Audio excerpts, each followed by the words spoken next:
ሚላን ኩንደራ ዝግታ በሚለው ድንቅ መጽሐፉ እንዲህ ይላል። ለምንድን ነው የጥንቱ የዝግታ ደስታ የጠፋው?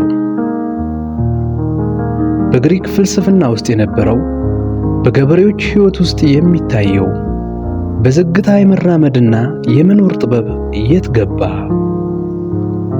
ዛሬ በምንኖርበት ዓለም ፍጥነት እንደ አምላክ ይታያል። በፍጥነት ካልሄድን፣ በፍጥነት ካልተለወጥንና በፍጥነት ካልተሳካልን እንደወደቅን ይቆጠራል። ነገር ግን በዚህ ፍጥነት ሩጫ ውስጥ ምን እያጣን እንደሆነ አስባችሁበት ታውቃላችሁ? ኩንደራ በመጽሐፉ ውስጥ አንድ እጅግ የሚገርም የፍልስፍና ቀመር ያስቀምጣል። የዝግታ መጠን ከትዝታ ጥንካሬ ጋር በቀጥታ ይገናኛል። የፍጥነት መጠን ደግሞ ከመዘንጋት ጋር ይያያዛል። ይህንን በደንብ እንረዳው። አንድ ሰው መንገድ ላይ የሄደ የሆነ ነገር ለማስታወስ ሲሞክር ምን ያደርጋል? ሳይገነዘበው እርምጃውን ይገታል፣ ዝግ ይላል፣ አልፎ ተርፎም ይቆማል። ምክንያቱም ትዝታ ዝግታን ይፈልጋል።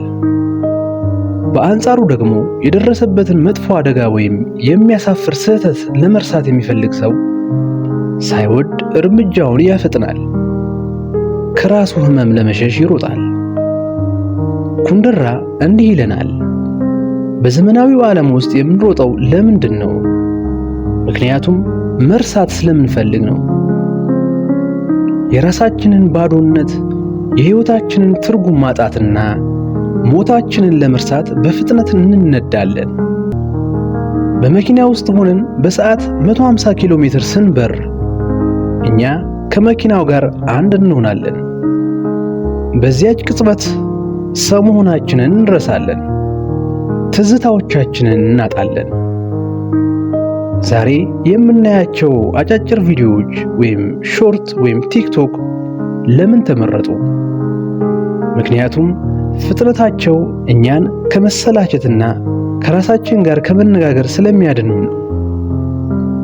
እያየን ነው ግን አናስታውስም። እየኖርን ነው ግን ትርጉም የለንም።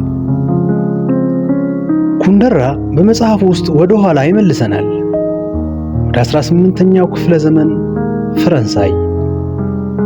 አንድ ባላባት በፈረስ ጋሪ ተጭኖ ወደ አንዲት ቆንጆ ሴት ቤት ይጓዛል። ጉዞው ለቀናት ይፈጃል።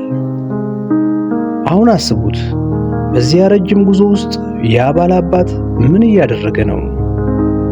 በመንገድ ዳር ያሉትን አበቦች ያያል፣ የነፋሱን ድምፅ ይሰማል፣ አብሮት ላለው አገልጋይ ልቡን ከፍቶ ያወራል። እያንዳንዱ ኪሎ ሜትር ትርጉም አለው። እያንዳንዱ ሰዓት በትዝታ ማህደር ውስጥ ይታተማል። ጋሪው ዝግ እያለ ሲሄድ የባላባቱ ስሜትና ፍላጎት እንደ ወይን ጠጅ እየበሰለ ይሄዳል። ኩንደራ ይህንን የዝግታ ደስታ ወይም the pleasure of slowness ይለዋል። ዛሬ ግን እኛ መድረሻው ላይ ብቻ ነው የምናተኩረው። አውሮፕላን ውስጥ ገብተን አይናችንን ጨፍነን ፓሪስ ወይም አዲስ አበባ እንነቃለን። በመካከሉ ያለው ሕይወት ግን ተሰርዟል። እኛ የመድረሻ ባሪያዎች ሆነናል። ኩንደራ እንዲህ ሲል ይጠይቃል፣ መድረሻው ላይ ብቻ የምናተኩር ከሆነ ሕይወት ራሷ መዳረሻዋ ሞት አይደለምን? ታዲያ ለምን ወደ ሞት እንቸኩላለን? ኩንደራ ያነሳውን የዝግታ ፍልስፍና በተግባር የጠበቁ አስገራሚ የዓለም ባህሎችን እንቃኝ። የመጀመሪያው የጃፓኑ ኢቺጎ ኢቼ እና የሻይ ስነ ስርዓት። በጃፓን ባህል አንድን እንግዳ የሻይ ቤት ጋብዞ ሻይ ማፍላት ሰዓታትን ይፈጃል። ጽዋውን መያዝ፣ ውሃውን መቅዳት፣ ሻዩን ማማሰል፣ ሁሉም እንደ ውዝዋዜ ዝግ ያሉ ናቸው። ለምን? ምክንያቱም ያቺ ቅጽበት በታሪክ ውስጥ ደግማ አትመጣም። ኢቺጎ ኢቺ ማለት አንድ ጊዜ አንድ ስብሰባ ማለት ነው። ዝግታው ትዝታው እንዳይደበዝዝ ያደርገዋል። ሁለተኛ የቲቤት ኮራ፣ በዝግታ መዞር። በቲቤት ያሉ መንፈሳዊ ሰዎች በተቀደሱ ስፍራዎች ዙሪያ በዝግታ ይዞራሉ። አንዳንዶቹ በእያንዳንዱ እርምጃ መሬት ላይ እየተደፉ ይጓዛሉ። ዓላማቸው መድረስ ሳይሆን ጉዞው በራሱ ከፈጣሪና ከውስጥ ማንነት ጋር የሚያደርጉት ንግግር መሆኑ ነው። ሶስተኛ፣ የኢትዮጵያ ወግና ጨዋታ። ወደኛ ስንመጣ ጥንታዊው የኢትዮጵያውያን ማህበራዊ ሕይወት በዝግታ ላይ የተመሰረተ ነበር። የቡና ስነ ስርዓታችንን ተመልከቱ። 3 ጊዜ አቦል፣ ቶና፣ በረካ ቡናው እስኪጠጣ ድረስ የሚወስደው ጊዜ ለሰላምታ፣ ለምክርና ለፍቅር የሚሰጥ ሰፊ ዕድል ነው። በችኮላ ቡና ጠጥቶ መሄድ ባህላችን ውስጥ የለም። ምክንያቱም እኛ የምንጠጣው ቡናውን ብቻ ሳይሆን አብሮነቱን ጭምር ነው። በዝግታ የምናወራው ወግ የነፍስ መድኃኒት ነው። በመጽሐፉ ማብቂያ ላይ ኩንደራ አንድ ትልቅ እውነት ያስቀምጥልናል። ነፃነት የሚጀምረው ፍጥነት ሲቆም ነው ይለናል። ዛሬ በዚህ ቪዲዮ የምናገኘው ትልቅ ቁም ነገር ምንድን ነው? ሁላችንም የፍጥነት እስረኞች ሆነናል። ስልካችንን በፍጥነት እናያለን፣ በፍጥነት እንፈርጃለን፣ በፍጥነት እንቆጣለን። ዛሬ ግን እላችኋለሁ ዝግ በሉ። ስትበሉ የምግቡን ጣዕም አጣጥሙ።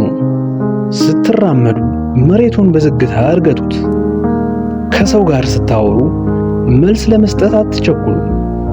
መጀመሪያ በዝግታ አዳምጡ። ዝግታ ስንፍና አይደለም። ዝግታ ለሕይወት ክብር መስጠት ነው። ትዝታዎቻችሁ እንዲጠነክሩ፣ ነፍሳችሁ እንድታርፍና እውነተኛውን የሕይወት ጣዕም እንድታገኙ ዝግታ ያስፈልጋችኋል። በሚላን ኩንደራ ዝግታ መጽሐፍ ውስጥ እንዳየነው ፍጥነት ከመዘንጋት ጋር ከሆነ እኛ ደግሞ ማስታወስን እንመርጣለን። የዛሬውን የመጽሐፍ ዳሰሳችንን እዚህ ላይ እናበቃለን። በሕይወታችሁ ውስጥ ዝግ በል የሚላችሁ የውስጥ ድምፅ መቼ ተሰምቷችሁ ያውቃል? በዝግታ ማከናወን የምትወዱት ተግባርስ ምንድን ነው? ከታች በኮሜንት አጋሩኝ። አብረን እናንብብ፣ አብረን እንመርምር። ይህ አባትዮ ነው። ሰላም ሁኑ።